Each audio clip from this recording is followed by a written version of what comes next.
प्रयागराज महाकुंभ में बढ़ रही श्रद्धालुओं की संख्या। 8वें दिन करीब 55 लाख श्रद्धालुओं ने स्नान किया है। 10 लाख से ज्यादा कल्पवासियों ने स्नान किया। बता दें कि अब तक 8 करोड़ 80 लाख से ज्यादा लोगों ने डुबकी लगा ली है और पवित्र त्रिवेणी संगम में उमड़ रहे हैं श्रद्धालु। मेला क्षेत्र में सुरक्षा के चाक चौबंद इंतजाम है। मौनी अमावस्या की तैयारियां भी तेज हो गई है। दूसरे अमृत स्नान पर उमड़ेगी भारी भीड़, जिसको देखते हुए तमाम तैयारियां की जा रही हैं। तो अब तक 8 करोड़ 80 लाख से ज्यादा लोग डुबकी लगा चुके हैं। प्रयागराज महाकुंभ, जहां पर श्रद्धालु की संख्या दिन ब दिन बढ़ती जा रही है।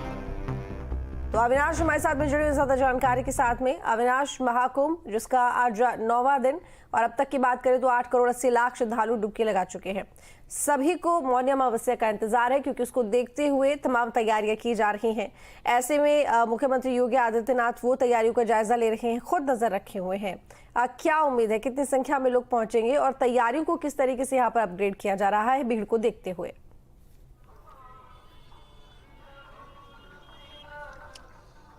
देखिए, तो अगर खास स्नान को छोड़ दे तो आम दिनों में भी जो आंकड़ा है वो तेजी के साथ ऊपर जा रहा है। अगर कल की बात करें तो कल तकरीबन 50 लाख श्रद्धालुओं ने संगम में डुबकी लगाई।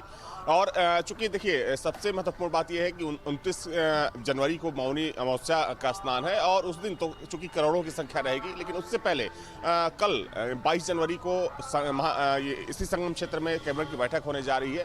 तो अगर हम श्रद्धालुओं की बात करें या सरकार की तैयारियों की बात करें तो चूंकि मुख्यमंत्री परसों खुद यहाँ पर मौजूद थे, उन्होंने तैयारियों की समीक्षा की कि कहीं से श्रद्धालुओं को किसी तरीके की कोई समस्या ना हो, कोई असुविधा ना हो। तो इसका पूरा खास ख्याल रखा जा रहा है। एक बार तस्वीर देखिए संगम क्षेत्र की, चूंकि सुबह का समय है और सुबह से ही श्रद्धालुओं का पूरा जनसैलाब जो है कह सकते हैं कि उमड़ा हुआ है। और देखिए, ये जो पूरी तस्वीर होती है ऋतु, ये रात से ही दिखनी शुरू हो जाती है। सुबह 3 से 4 बजे से जो लोगों का जो पूरा तांता है, क्योंकि लोगों की कोशिश यही होती है कि सुबह में स्नान कर अपने घर को वापस लौटा जाए। तो सुबह से ही, चूंकि अभी सुबह, लेकिन जैसे जैसे दिन चढ़ेगा ये जो संख्या, ये जो तादाद है और ज़्यादा बढ़ती चली जाएगी। और देखिए, सभी राज्यों से, चाहे हम दक्षिण भारत के राज्यों की बात करें या फिर पश्चिम की बात करें, पूरब की बात करें, सभी जगहों से जो श्रद्धालु हैं वो यहाँ पर पहुँच रहे हैं। और चूंकि ये संख्या जो है 25 जनवरी के बाद और ज़्यादा बढ़ जाएगी, क्योंकि देखिए महाकुंभ में जो सबसे खास स्नान होता है, जिस स्नान का सबसे ज़्यादा महत्व होता है, वो मौनी अमावस्या का स्नान होता है। तो लोगों की कोशिश यही होती है कि मौनी अमावस्या के दिन यहाँ पर पहुँचा जाए और संगम में स्नान किया जाए। तो ये संख्या तो कुछ नहीं है। जिस दिन मौनी अमावस्या होगी उस दिन की जो तस्वीर होगी, चूंकि ये जो आप सड़क देख रही है, यहाँ पर पैर रखने की जगह नहीं होगी।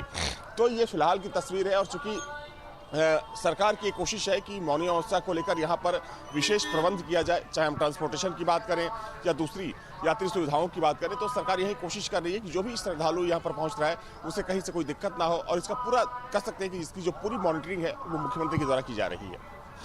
बिल्कुल, आपने सही कहा कि देखिए, आम दिनों में भी जो भीड़ है वो बहुत ज़्यादा बढ़ती जा रही है जैसे जैसे दिन बीत रहे हैं।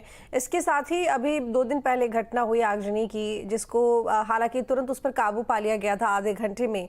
लेकिन इसके साथ ही कहीं ना कहीं अब यहाँ पर प्रशासन के सामने एक सबक भी आ गया है कि किस तरीके से इस तरह की जो चीज़ें चल रही हैं इस इलाके में, इस पूरे क्षेत्र में, क्योंकि जाहिर तौर पर लोग कल्पवास कर रहे हैं, खाना पीना बनाएंगे, गैस भी जलेगी, चूल्हा भी जलेगा। तो ऐसे में उस घटना के बाद से कुछ खास ध्यान, कुछ खास कदम उठाए जा रहे हैं क्या?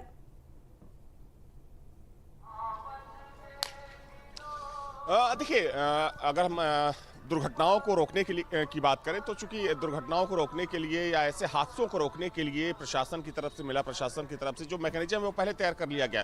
हालांकि अगर उस दिन की घटना की बात करें तो चूंकि वो छोटे सिलेंडर के गैस रिसाव से वो घटना इतनी बड़ी बन गई थी, जिसकी वजह से यह हादसा हुआ। लेकिन हाँ, अब कह सकते हैं कि मेला प्रशासन सतर्क है। और चूंकि जो तमाम कैंप हैं, जो तंबू हैं, शिविर हैं, और जो लोग यहाँ पर रह रहे हैं, जो कल्पवास कर रहे हैं या जो फिर रह रहे हैं शिविरों में, और जो लोग खाना बनाते हैं, उनको साफ तौर पर हिदायत दी गई है कि वे इस बात का ख्याल रखें कि जो घटना हुई है ऐसी घटना दोबारा ना हो। और अगर कहीं से कोई ऐसी शिकायत आती है तो उनके खिलाफ कार्रवाई भी की जाएगी।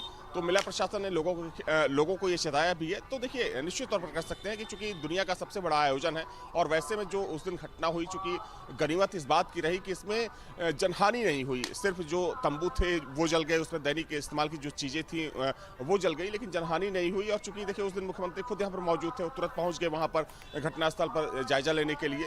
तो ऐसी घटनाओं को रोकने के लिए देखिए, सबसे महत्वपूर्ण बात यह है कि जो 25 सेक्टर बनाए हैं ऋतु, सभी सेक्टरों में जो फायर टेंडर है सभी सेक्टरों में फायर टेंडर को लगाया गया है। एक सेक्टर में फायर टेंडर की कम से कम 4 से 5 गाड़ियां होती हैं, ताकि अगर कहीं से कोई शिकायत आए तो तुरंत फायर टेंडर की जो गाड़ियां हैं और जो दमकल कर्मी हैं वहां पर पहुंच जाएं और आग पर कंट्रोल करें। और ना सिर्फ फायर टेंडर बल्कि देखिए क्राउड मैनेजमेंट, हालांकि अगर हम 2 दिन पहले की बात करें तो थोड़ी सी अव्यवस्था यहाँ पर देखने को मिली थी। हालांकि उसमें मिला प्रशासन का चूक था जिस दिन आग लगी थी, लेकिन फिर भी कह सकते हैं कि जो बंदोबस्त है वो काफ़ी अच्छा है, जो व्यवस्थाएं हैं काफ़ी बेहतर हैं। और चूंकि साफ सफाई से लेकर किसी भी अनहोनी को रोकने के लिए खास प्रबंध किया गया है, चाहे हम क्राउड मैनेजमेंट की बात करें। और चूंकि देखिए जो इंटीग्रेटेड कमांड सेंटर बनाया गया है, जिसकी स्थापना की गई है, उसका काम ही यही है कि लोगों चूंकि देखिए सीसीटीवी के सहारे सारी गतिविधियों पर तो नजर रखी जा रही है, लेकिन हाँ ऐसी घटनाएं ना हो सके उसका खास ख्याल रखा जा रहा है। चलिए ठीक है, बहुत शुक्रिया अविनाश।